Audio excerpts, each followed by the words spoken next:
आप देख रहे हैं अनहोनी। तो चलिए बढ़ते हैं आज की इस कहानी की ओर।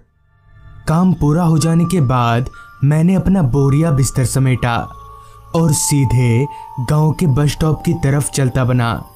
चलते वक्त मैंने जब अपनी घड़ी में वक्त देखा तो वक्त हो रहा था रात के 10 बजे का। दरअसल मैं एक सरकारी काम के चलते इस गांव में 2 दिन पहले आया था और आज मेरा काम पूरा हो गया है, इसलिए मैं अपने घर शहर जा रहा हूँ। चलते चलते ठीक रात के 10:30 बजे मैं बस स्टॉप पर पहुँचा तो वहाँ दूर दूर तक सन्नाटा ही सन्नाटा फैला हुआ था। जहाँ तलक मेरी नज़र जा रही थी वहाँ तलक मुझे एक भी बस दिखाई नहीं पड़ी, जिस कारण मैं बस स्टॉप के इंक्वायरी रूम में गया तो वहाँ एक अधेड़ उम्र का आदमी इंक्वायरी कंप्यूटर बंद ही कर रहा था। जिस पर मैंने उससे कहा, चाचा शहर जाने वाली बस कब मिलेगी अभी? जिस पर उस आदमी ने कहा, नहीं बाबू, सुबह 6 बजे से पहले कोई बस नहीं है। उस बुजुर्ग आदमी के मुंह से ये सुनकर मैं चिंता में पड़ गया कि भला अब क्या करूं।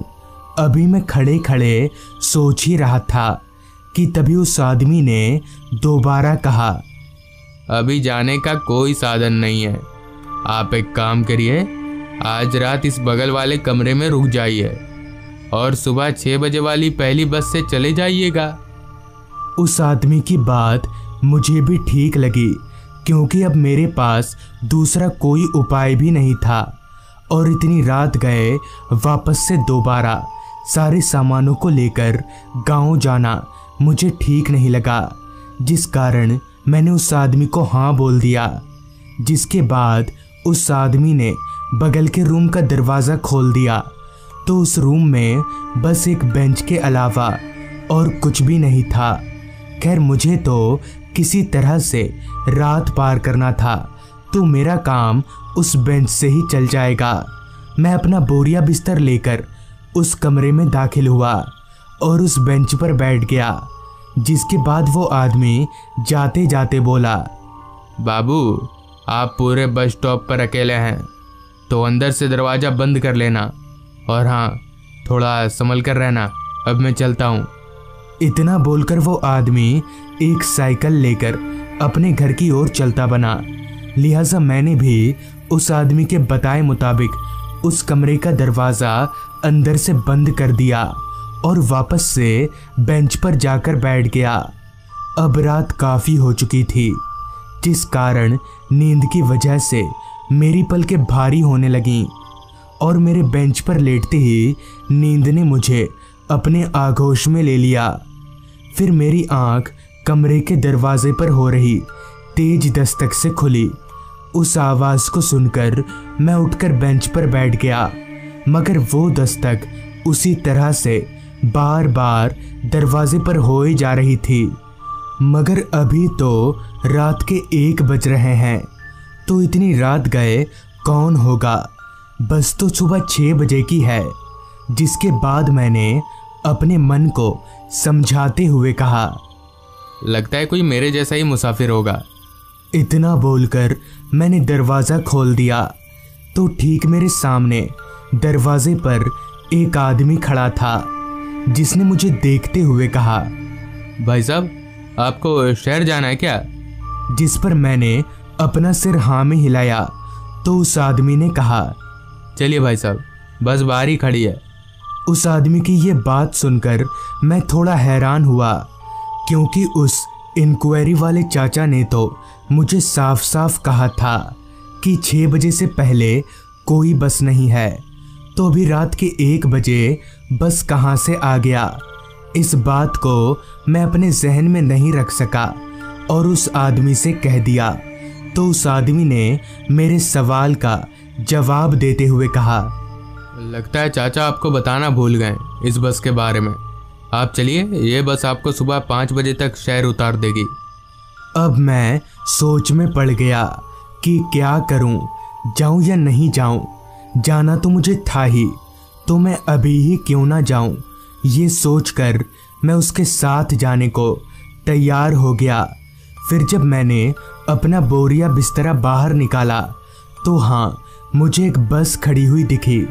मैं उस आदमी के साथ चलकर बस में गया तो बस में मेरे अलावा मुझे और कोई भी नहीं दिखा। फिर मैं एक सीट पकड़कर बैठ गया। मेरे बैठते ही बस भी चलने लगी। मैं बस में बैठकर खिड़की से बाहर देखते हुए आधी रात के घने अंधेरे को अभी महसूस कर ही रहा था कि तभी मेरे जहन में एक सवाल ने दस्तक दिया कि मेरे बस में बैठते ही बस क्यों चल पड़ी। क्या ये सिर्फ एक इत्तेफाक था या फिर साजिश? बस में भी मेरे अलावा कोई नहीं है। अभी मैं ये सोच ही रहा था कि तभी मेरे पीछे से एक आवाज़ आई, चाय, गरम चाय। उस आवाज़ को सुनकर मैं जैसे ही पीछे पलटा तो ठीक बस के लास्ट वाली सीट के पास एक चाय वाला केतली में चाय लेकर खड़ा था। उस चाय वाले को देखकर मुझे थोड़ी हिम्मत मिली कि चलो इस बस में मैं अकेला नहीं हूँ। मगर अगले ही पल मैं थोड़ी सोच में पड़ गया कि आखिर ये चाय वाला बस में आया तो आया कब? जब बस चालू हुई तब तो यहाँ कोई नहीं था, तो अचानक ही ये चाय वाला कहाँ से आ टपका। जिसके बाद वो चाय वाला चाय गरम चाय बोलते हुए मेरी तरफ ही आने लगा। मगर एक बात और हैरान करने वाली थी कि उस पूरे बस में मैं अकेला ही मुसाफिर था। तो फिर वो चाय वाला क्यों हर खाली सीट पर जाकर चाय के लिए पूछ रहा था? अभी मैं बैठे बैठे ये सब देख ही रहा था कि तभी मेरे सामने वाली सीट से एक आवाज़ आई, भैया मुझे ज़रा चाय पिलाना यार। उस आवाज़ को सुनकर मेरे होश उड़ गए कि भला उस खाली सीट से आवाज़ कैसे आ रही है। अब मुझे लगने लगा था कि जरूर दाल में कुछ काला है। जिसके बाद कुछ ऐसा दिखा जिसे देखकर शायद कोई भी कांप जाता। दरअसल जब उस चाय वाले ने अपनी केतली में से एक कप में चाय डालकर उस सीट की तरफ बढ़ाया तो उस सीट से एक जला हुआ हाथ निकला और उस हाथ ने चाय वाले से वो कप ले लिया। ये देखकर मैं जोर जोर से कांपने लगा।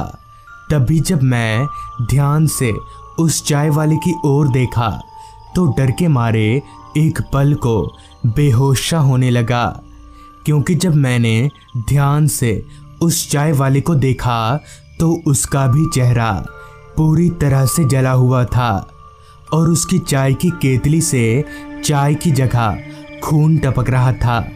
ये सब देखकर मेरे शरीर का सारा खून सूखने लगा और मेरे हाथ पैर फूलकर ठंडे होने लगे। इतने में ही बस में बहुत सारे लोग इकट्ठा हो गए और उनका भी पूरा शरीर जला हुआ था। ये देखकर मैं जोर जोर से बस रोकने के लिए चिल्लाने लगा, मगर मेरे चिल्लाने का उस बस ड्राइवर पर कोई असर ही नहीं पड़ रहा था, जिस कारण मैं उठकर दौड़ता हुआ बस ड्राइवर के पास गया तो वहाँ का नज़ारा देखकर मेरे पैरों तले की ज़मीन खिसक गई, क्योंकि ड्राइवर वाली सीट पर कोई ड्राइवर नहीं था, बल्कि दो कटे हुए हाथ थे जो उस बस को चला रहे थे। वो हाथ जले हुए थे। ये देखकर मैं अपने आप को संभाल नहीं सका और वहीं पर गिरकर बेहोश हो गया। फिर जब मेरी आंख खुली तो मैं शहर के रास्ते पर गिरा हुआ था और मुझे बहुत से लोगों ने घेर कर रखा था। उन लोगों को इस घटना के बारे में बताने पर पता चला आज से कुछ साल पहले उस बस में किसी कारणवश आग लग जाने की वजह से बस में काफ़ी मुसाफिरों की मौत हो गई थी। तब से वो बस भूतिया हो गया है और हर रात 1 बजे वो बस चलती है। तो दोस्तों, ये थी आज की कहानी। अगर आपको ये कहानी अच्छी लगी हो तो चैनल को ज़रूर सब्सक्राइब कर लें। तो मैं आपका दोस्त आर्यन जल्दी ही मिलूँगा आपसे ऐसी ही एक कहानी के साथ।